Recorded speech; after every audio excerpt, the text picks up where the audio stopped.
and beyond. The State House correspondent Jide Onifade reports. Sign of the times that a global crisis calls for global partnerships, Vice President Yemi Osinbajo says, and explaining that if COVID-19 exists in any part of the world, it remains a significant threat to every part of the world. As the Vice President observes, Europe should work closely with Africa to ensure that when a vaccine is finally deployed, it should be made available at an affordable and an accessible manner. Vice President Osinbajo also speaks about Nigeria's efforts in mitigating the impact of the COVID-19 pandemic on the economy, noting that Nigeria's priority is to ward off a deep recession, while welcoming the debt servicing support initiative of the G20, which he says will no doubt bring some relief to relevant African countries. The Vice President, however, observes that it remains inadequate because it does not address the problem of commercial debt service obligations, and therefore calls on the European Union to lend its weight to this initiative, which he describes as very important for Africa. There are, of course, many other matters on which Africa and the EU must continue to collaborate, and to which we must use the opportunity of this summit to move ahead on. Investment and trade, human capital development, and the proper management of migration are areas in which our partnerships should continue to be built. I'm confident that we will continue to deepen such relationships, which must continue to be anchored on enabling both regions to attain their social and economic objectives in an increasingly environmentally friendly and digital world. The Euro-African Forum aims to foster stronger collaboration between Europe and Africa and better promote a shared green and inclusive growth, among other objectives. In the State House, Jide Onifade, NTA News. Now, the coronavirus infection continues to spread across the world with more than 26 million confirmed cases in 118 countries. Let's join Uche Ugochukwu for an update on the pandemic globally.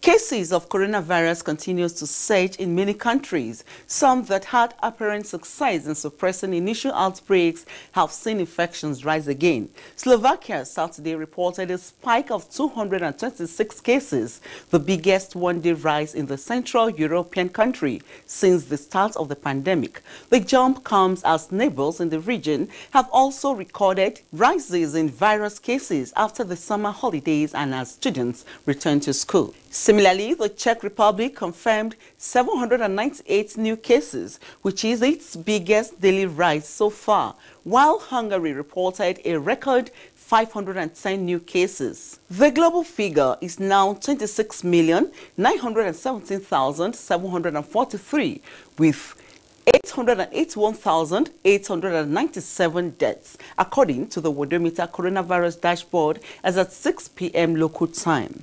In another development, Australian police have made dozens of arrests amid anti-lockdown protests attended by hundreds in defense of tough measures that have been in place for a month. Data by the Coronavirus in Africa Tracker shows death toll in the continent has reached 30,857 out of the 1,284,619 confirmed cases.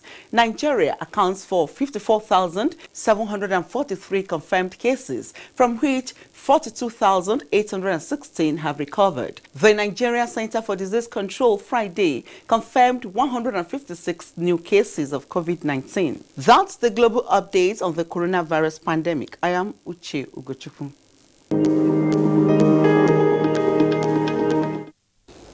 Thank you very much, Uche. The rehabilitated portion of Rigachukun Bridge along Kaduna-Zaria Highway has again caved in, leaving commuters stranded Friday night. Abdullahi Mohammed reports that excavation work has begun on the damaged portion.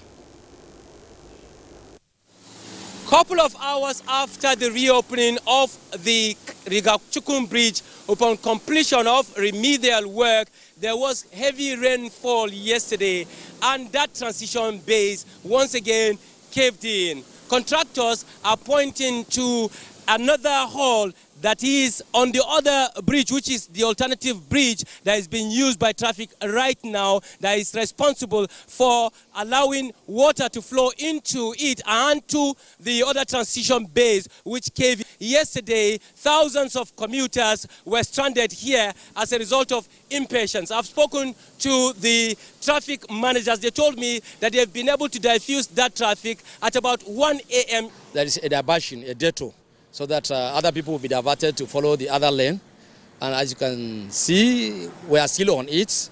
And our men worked at this assiduously yesterday so that they can see that all other traffic follow the other direction.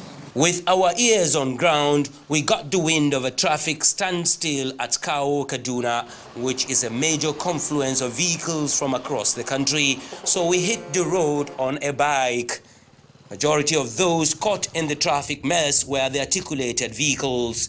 The bone of contention was that a personnel of the Kaduna State Traffic Management Agency was alleged to have physically molested a truck driver. In protest, they did what they know best, blocking the road with their trucks.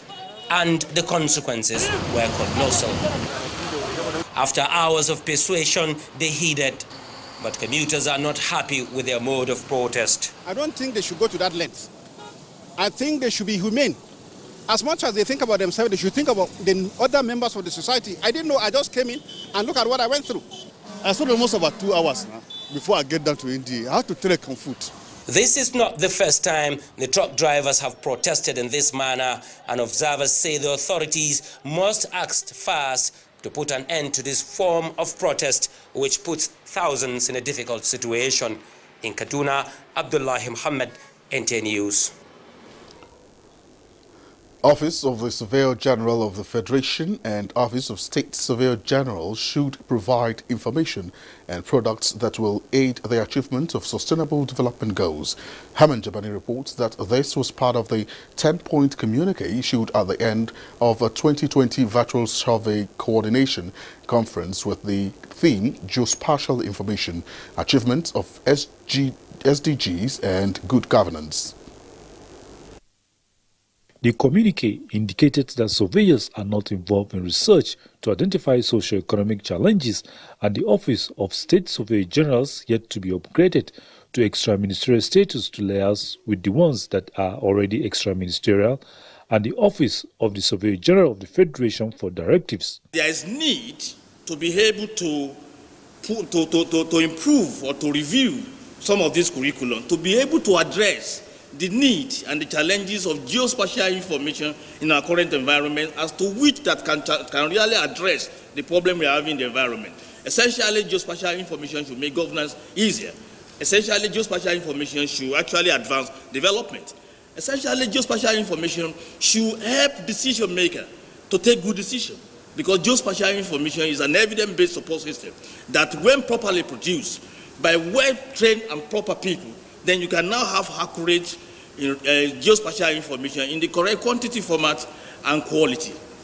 The conference also urged government and relevant authorities to encourage institutions offering surveying and geoinformatics to employ more lecturers to meet the required number of lecturers to students.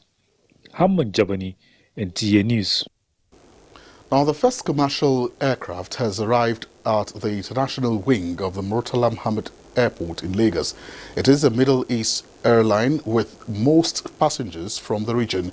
On arrival, passengers passed through document checks, including the mandatory presentation of a PCR negative test result for COVID-19. Now, this is in line with the mandate of the Presidential Task Force on COVID-19. Foreign nationals who are expected to return with the flight to the Middle East are already boarding for takeoff. Both inbound and outbound passengers passed through document checks, including the mandatory presentation of a PCR negative test result for COVID-19. The COVID-19 pandemic has changed the mood of screening right from the drop zone down to the check-in counter, as a makeshift structure has been erected at the entrance to take care of hand washing, temperature checks, luggage fumigation, and physical distancing. The process, which are in stages, gives assurance of safety to passengers while the fight against the virus continues. Aside the Middle East airline, A British Airways aircraft is expected to depart for the UK later today, while 7 airlines will operate on Monday. Now, September 5th annually is set aside to commemorate the International Day of Charity. Now, the day is geared towards celebrating Mother Mary Teresa's charitable acts and a way of promoting kindness and tolerance amongst people beyond cultural, religious and social beliefs. Wufai Ibo has the reports. International Day of Charity was initiated by United Nations to increase and enhance social responsibility across the entire world, increasing our support for charitable causes and bringing everyone together in solidarity. The day presents an opportunity for everyone to get involved in charitable events. However, with the coronavirus pandemic around the world and restriction on close interactions amongst humans, how then do we effectively engage in charitable acts? There is every need for people that have to always find ways and means of supporting people that don't have. For us in Red Cross, what we do is to intervene where there is need in terms of humanitarian activities. Let's find ways and means of intervening and supporting where there is need, so that life will be better for all of us all over the country and all over the world. The day also seeks to celebrate related activities of charity volunteer organizations and NGOs in their role in easing humanitarian crisis. The Bible encourages charity.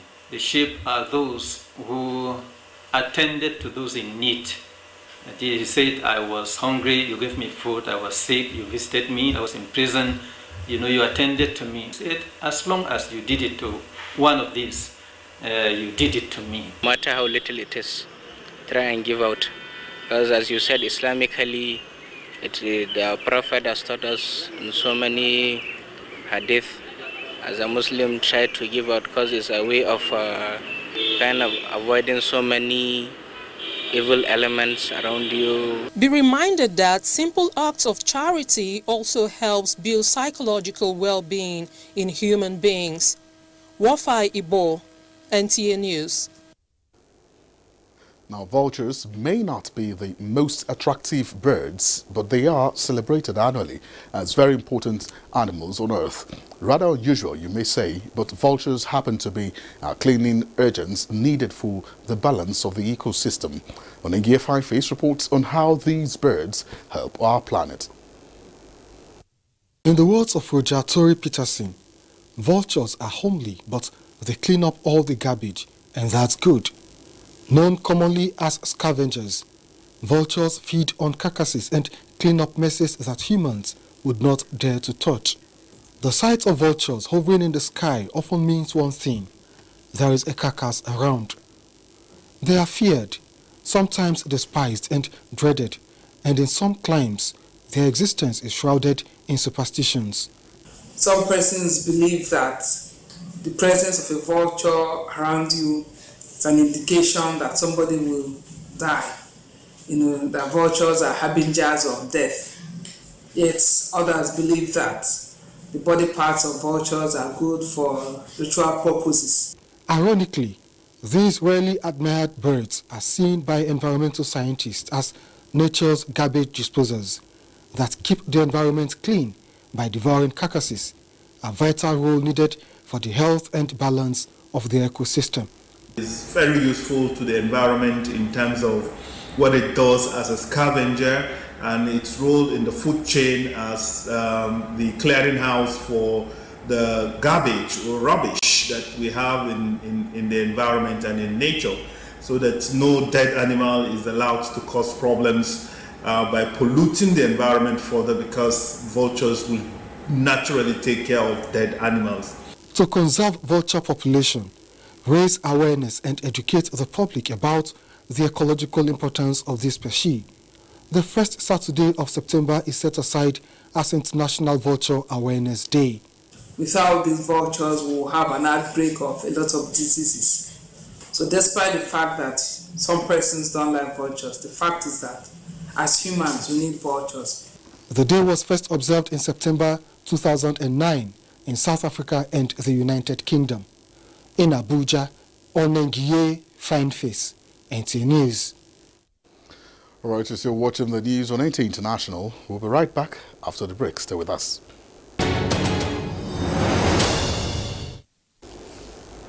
Glad to have you back with us. The newly appointed chief executive officers for some agencies under the Federal Ministry of Information and Culture have been charged to come on board with positive ideas that will scale up efforts being made to build the nation's economy for sustainable growth. Information and Culture Minister Lai Mohammed gave the charge while addressing the new chief executive officers. Anthony Forson reports. The chief executives, 9 in number, has 2 females, charging them to assimilate President Muhammadu Buhari's priority areas, which is guiding the administration. The Information and Culture Minister said focus is on building a thriving and sustainable economy, enhance social inclusion to reduce poverty, as well as enlarge agricultural output for food security and export, among others. Of particular relevance to the various agencies as it relates to culture and tourism, Lai Mohammed said the ministry has commenced work on areas that will position the sector through its ongoing reforms, just as it prepares to lift the creative industry from the COVID-19 impact. The implementation committee we set up to look at the well-prepared Alibaba committee report on the creative industry, which was triggered by the COVID-19 pandemic, is currently working to provide the guidelines for lifting the industry in the post-COVID era. The federal government, he said, is doing so much with little resources. Therefore, their efforts must be channeled towards promoting diversification of the economy. Yes, we are diversifying the economy to reduce the dependence on oil. But the situation today has been worsened by the COVID-19 pandemic, which has stifled economies around the world. Yet, due to the deft management of resources, this administration is engaged in massive infrastructural renewal, whether in the areas of roads, bridges, rail or power. The minister reminded them to keep up with the hard work that brought them this far for a call to national duty. Responding on behalf of his colleagues, Professor Sunday Ododo of the National Theatre expressed gratitude for the confidence reposed in them by President Muhammadu Buhari. The letter testifies that this time we have chosen so well, because we have square pegs in square holes.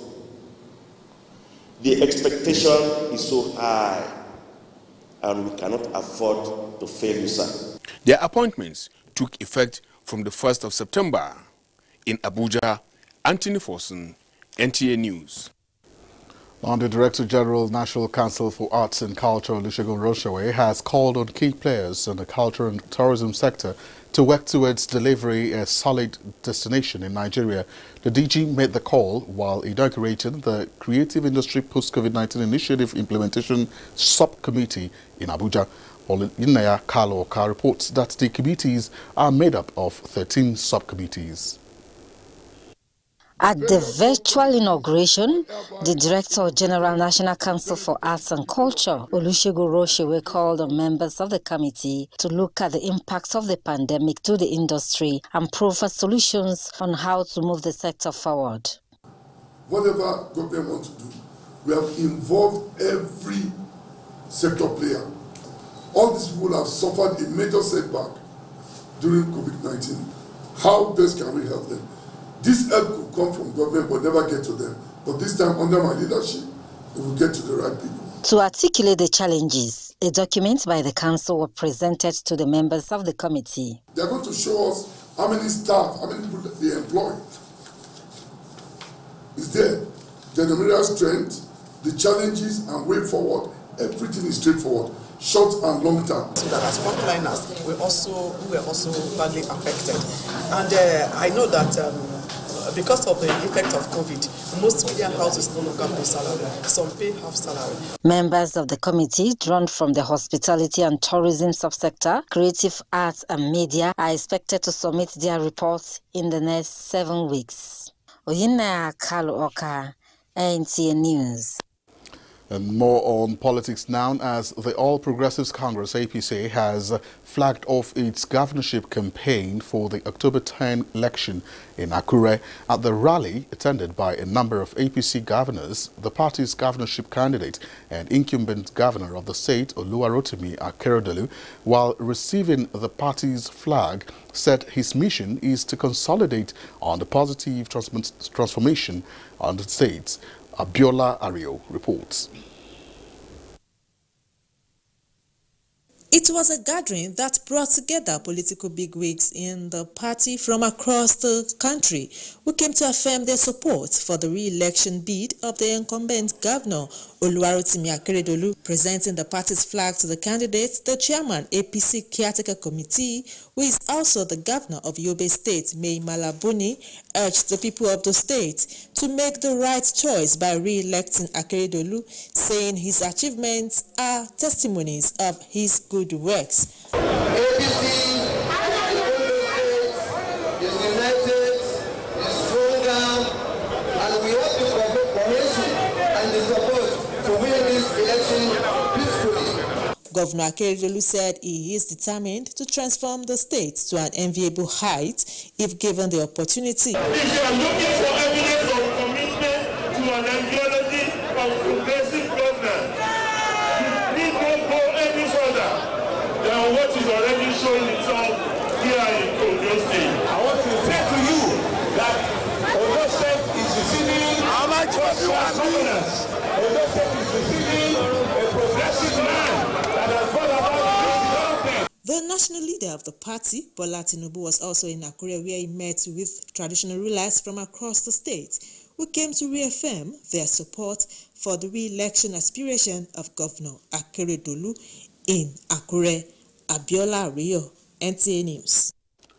Now, the People's Democratic Party National Campaign Council for Edo State governorship election has commended Oba Eware II, the Oba of Benin, for his fatherly intervention to ensure a peaceful and credible governorship election in Edo State. A statement from the Secretary of the Publicity Subcommittee of the National Campaign Council on Edo governorship election, Kola Olagbondiyan, says the party's campaign, as well as its teaming members and supporters across the state, assure that they will continue to conduct their activities and campaign in very peaceful and orderly manner. It adds that the party's campaign team and members tremendously value the forthright admonition, reprimands, counsel and direction by the royal father, which is a reinforcement of the party's established and unwavering commitment to its peaceful electoral process, particularly in the Edo State governorship election. It further urges all stakeholders to allow their actions to be guided by the admonitions of the Oba of Benin, as well as other royal fathers in the state before, during and after the election. Away from politics now, demolition of illegal structures at the National Stadium Complex, Surulere, Lagos, continues as Ministry of Sports promises a befitting edifice. Lumide Oguntola has this and more on Sports Update. As the first phase of the restoration of the National Stadium, Surulere, Lagos gradually comes to a close, the implementation committee has assured Nigerians that never will the facility degenerate to its present state, with the collection of data of occupants and strict adherence to the professional ethics of running all aspects of the facilities. The committee has also taken it as part of their terms of reference to ensure that guidelines on business activities, even sporting activities,